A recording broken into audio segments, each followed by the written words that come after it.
Assalamualaikum warahmatullahi wabarakatuh. Perkenalkan, nama saya Albima Permana, Teknik Sipil 2016 Universitas Diponegoro. Di video kali ini saya ingin menjelaskan tentang Value Engineering Delta Drop Facility Sacramento, California. Pembuatan video ini ditujukan untuk menyelesaikan tugas. Yang pertama adalah deskripsi proyek.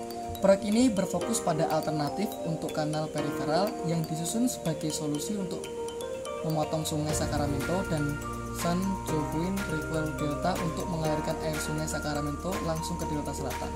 Bertujuan untuk meningkatkan outflow neto di delta dan mengurangi salinitas di lokasi ekspor dengan mengurangi intrusi air laut. Yang selanjutnya adalah ada 4 konsep dari tim proyek yang ditujukan untuk tim penilai. Yang pertama adalah struktur intake baru di Hot California menarik 4.000 meter kubik per detik dari sungai Sacramento. Yang kedua, intake baru akan memiliki struktur crash crack atau fish screen. Yang ketiga, stasiun pompa akan dibangun sebagai bagian dari struktur intake. Yang keempat, di ujung hilir kanal akan ada struktur outlet berpagar untuk mencegah ikan berenang di hulu ke stasiun pompa.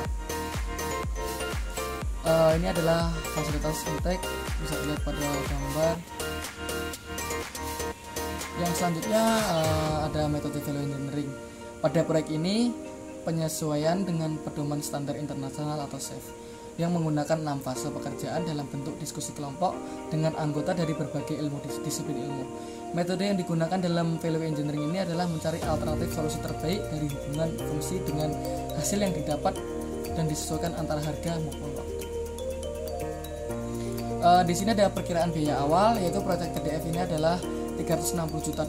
Perkiraan biaya ini tidak termasuk biaya pelestarian sumber daya budaya yang terkait dengan mitigasi dan pemulihan. Di samping kiri sudah ada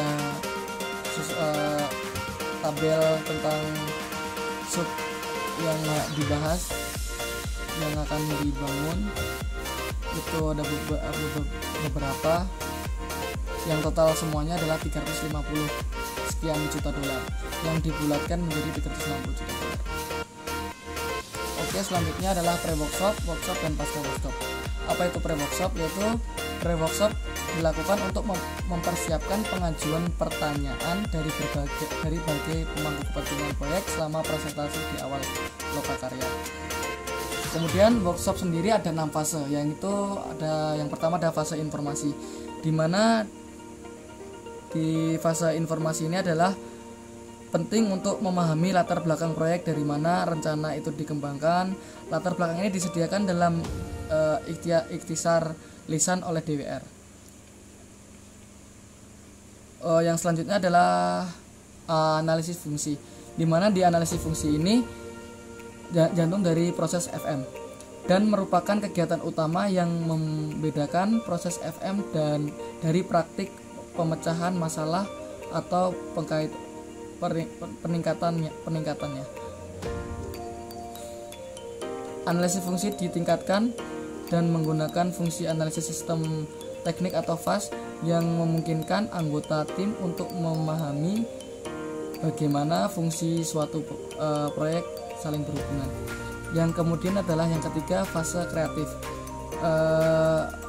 Langkah dalam proses FM ini melibatkan menghasilkan ide-ide menggunakan teknik kreatif tim pencatat, dan semua ide-ide terlepas itu tidak boleh adanya evaluasi yang nanti akan membatasi tentang banyaknya ide-ide yang masuk. Jadi di fase kreatif ini semua ide-ide dituangkan dan dicatat.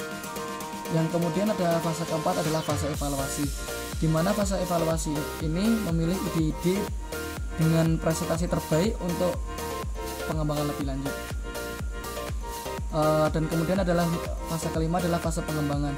Selama fase pengembangan lokakarya, setiap ide diperluas menjadi alternatif yang bisa diterapkan untuk konsep proyek asli.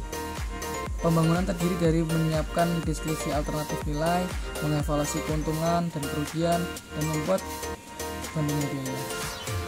Yang kemudian adalah yang keenam adalah fase presentasi. Kemudian ada pasca workshop, ini adalah diagram proses rekayasa nilainya. Ada 3 subbab, yaitu pre workshop, yaitu di mana di sana ada persiapan workshop, peninjauan ulang dokumen, persiapan model, dan perkiraan analisa. Setelah 4 itu dilakukan, langsung ke sub selanjutnya, yaitu value metodologi workshop, di mana di sana ada fase informasi, fase analisis, fase kreatif, dan fase evaluasi, yang dimana di fase evaluasi ini nantinya apabila tidak menghasilkan kesepakatan maka akan ditinjau ulang. Apabila menghasilkan kesepakatan maka akan dilanjut ke fase pengembangan, yang dimana setelah fase pengembangan ini akan dipresentasikan. Kemudian ke sub selanjutnya adalah post workshop, yaitu dimana ada 4 poin, yaitu dokumen hasil, evaluasi owner dan atau desainer, ada rapat penjelasan, dan terakhir adalah laporan final. Di sini ada ringkasan biaya konstruksi, ada alternatif berbagai macam yang nantinya akan saya jelaskan satu persatu. Yang pertama alternatifnya adalah CF4. Konsep asli melakukan pengalihan 4000 meter kubik air, per detik air dari sungai Sakamarento dan mengalirkan ke South Fork dengan saluran trapesium. Konsep alternatif dapat mengurangi jarak total pengangkutan EC pada pompa sehingga biaya yang dibutuhkan lebih murah. Di sini ada cost savingnya, yaitu 358 sekian juta dolar. Kemudian ada CF10, yaitu struktur saluran pengambilan di utara Walnut Grove atau Lot. Ada 3 poin, yaitu mengurangi dampak langsung yang diperlukan dan dampak lingkungan maupun ekonomi. Masing-masing alternatif akan menghasilkan pengurangan biaya, meninggalkan 4000 meter kubik per detik di Sungai Sakamarento dari Hot ke kota Lot. Di sini ada cost savingnya, yaitu option A 389 sekian juta dolar, option B nya ada 232 sekian juta dolar, option C nya ada 450 sekian juta dolar. Oke, yang selanjutnya adalah CF15, yaitu membuat saluran pemotong melintas State Island ke South Fork. Konsep aslinya outlet struktur dengan perangkat pembuangan energi dan fish track atau penghalang.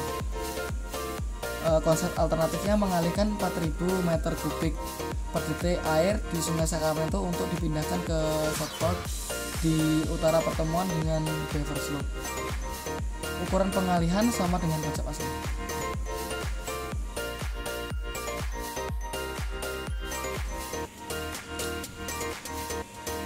Yang selanjutnya adalah CF19, mengalihkan beberapa lokasi untuk pertimbangan kapasitas saluran hilir. Di konsep aslinya adalah penambahan fasilitas pemasangan trash rack, screen fish, dan gerbang pengendali banjir. Kemudian yang kedua, outlet struktur dengan perangkat pembuangan energi dengan screen fish atau penghalang. Yang ketiga, kanal tak bergaris panjang 12 mil.